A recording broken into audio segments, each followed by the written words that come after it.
Hey, now it's the Rock from 1061 Kiss FM here with my tag team partner in podcasting. What's up? It's Eric Warner for WKDQ, and welcome to another edition of the Enhancement Talent. Before we get started on today's topic, we have to congratulate our latest winner so they get a pair of SmackDown tickets. That's right. Right there in the Enhancement Talent section, and you're registered to win the prize pack, which has a whole lot of cool stuff in it. Congratulations to Michael Virgin. Congratulations, Michael. We appreciate it very much. I know he shares our videos quite a bit. I've met Michael before, and he's going to be a great addition to the Enhancement Talent section on May 12th at SmackDown. It's going to be awesome, and we've got a ton more winners, and make sure you keep watching this video because we'll give you our next code word for a chance to win those tickets as well. Got a topic for you today. Today we're going to talk about some of wrestling's greatest bad guys. Yeah, I mean, I like to consider myself a bad guy at heart. You know, because in real life I'm a good guy, so it's... Oh, I just think I'm a bad guy all the way around, personally. No, I'll agree with that. I think, especially on the air. I mean, I feel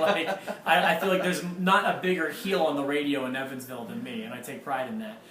Because I learned from the best. We grew up watching, the best, I feel like. And, you need a good heel once in a while. You need a guy you love to hate. You can't have a great good guy without an awesome bad guy. So the best thing before we start this, I love whenever you read a wrestling book, there's always that obligatory paragraph that says babyface or good guy. This is what this means, yeah. Heel or bad, yeah. So it's like if you don't know what heel means, you might be watching the wrong show. But obviously, we're talking about bad guys in wrestling.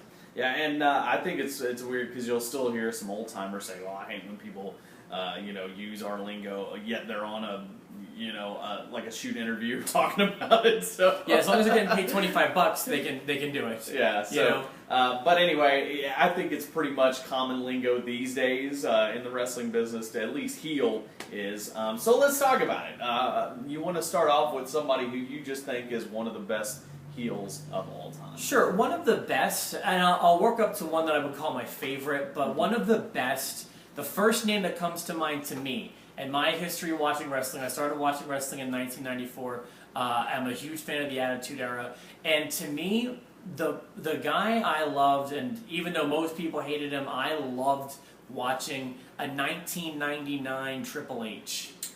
He is actually going to be the top of my list, if not one or two at the top of my list. I would say he's my number one favorite, especially that time. It's his first title run, the McMahon-Helmsley era. It's our time. Like that to me was what I think of when I think of a bad guy. He was just always evil. He was always featured. But to me, Eric, what made him special?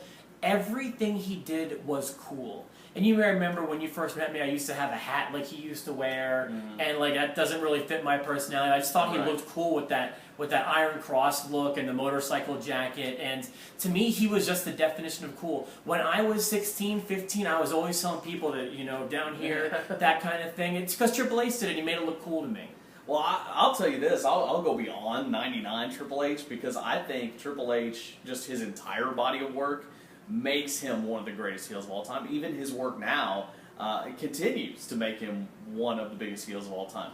I think you can see by some of the stuff that they do in the WWE, and granted a lot of it might be for publicity, but I think he's a good guy. He understands the wrestling business. He loves the wrestling business, but people have gotten the impression over the years because of the characters that he's played that he does bury people and that he does hold people down. And I don't think that's really the guy who he is. That's more of his on-air character, which highly speaks of his heel persona, that he's that good that wrestling fans who are quote-unquote smart still hate him. You know what I mean? Also, to further that fact about how good of a heel he is, I think that as a face, he's kind of annoying.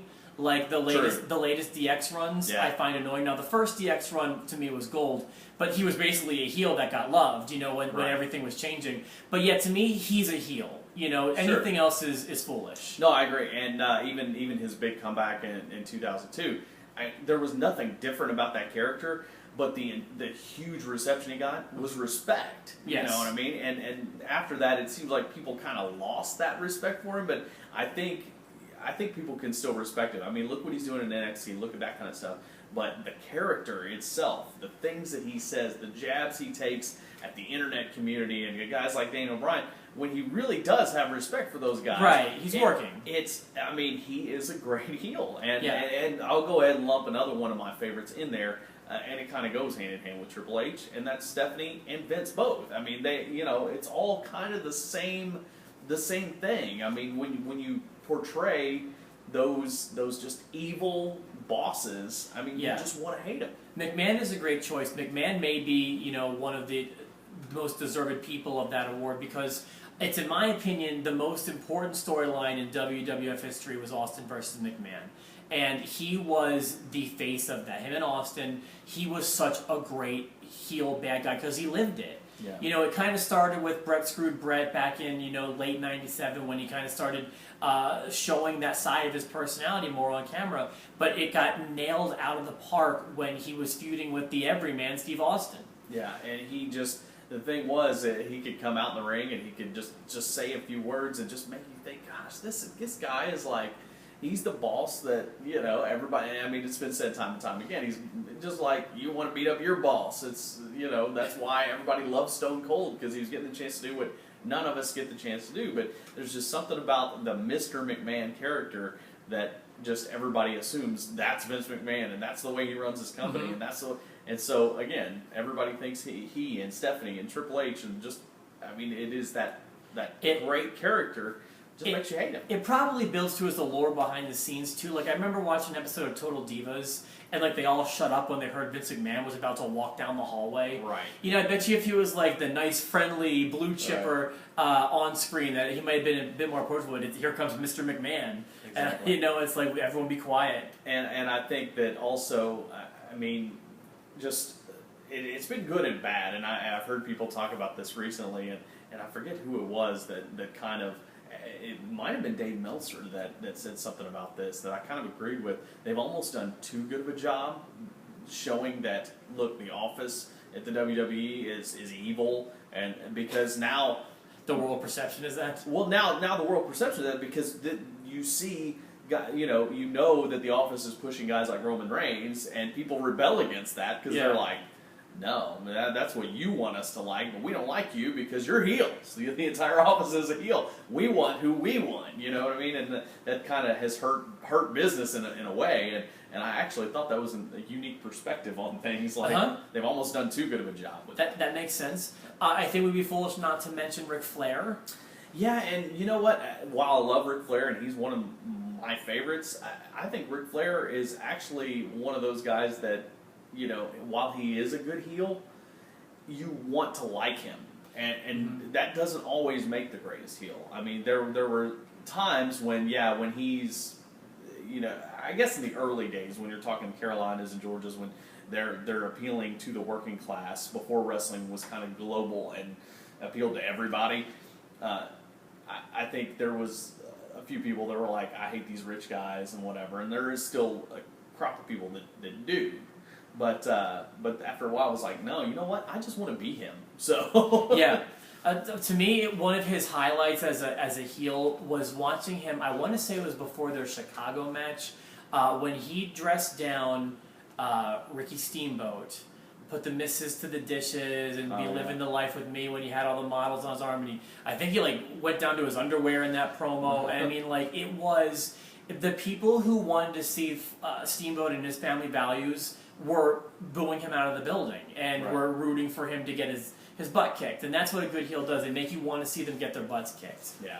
I'm going to go with another guy from that era who, again, when he was a heel, he was dastardly and would do anything to make you hate him. That's Terry Funk.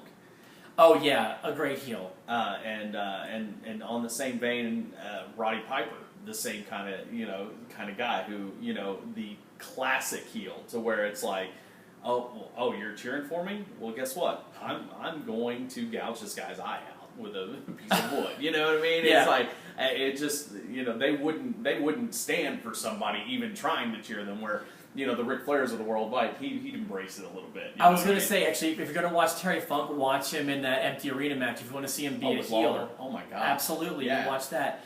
And there's two more that I want to mention. One is he was such a good heel that the first time when I was watching wrestling as a new fan, I didn't appreciate him because I hated him so much. Now I go back and watch his stuff. I think every word he says is brilliant. Jim Cornette.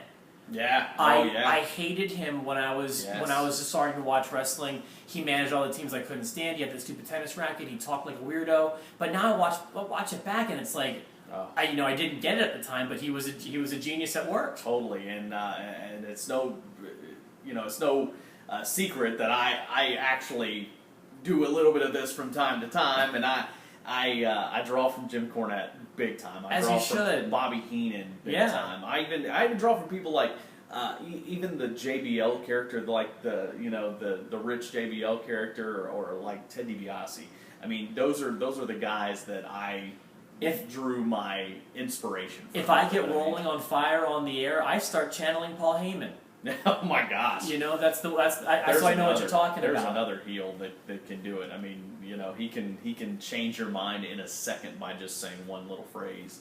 So yeah, those are some good bad guys. I've got one more I want to mention. Yeah? This is the one. This was so important to my fansmanship. And again, same thing like Cornette. I didn't appreciate it then. Now I recognize it as genius. The feud that got me into wrestling was Bret Hart versus Owen Hart.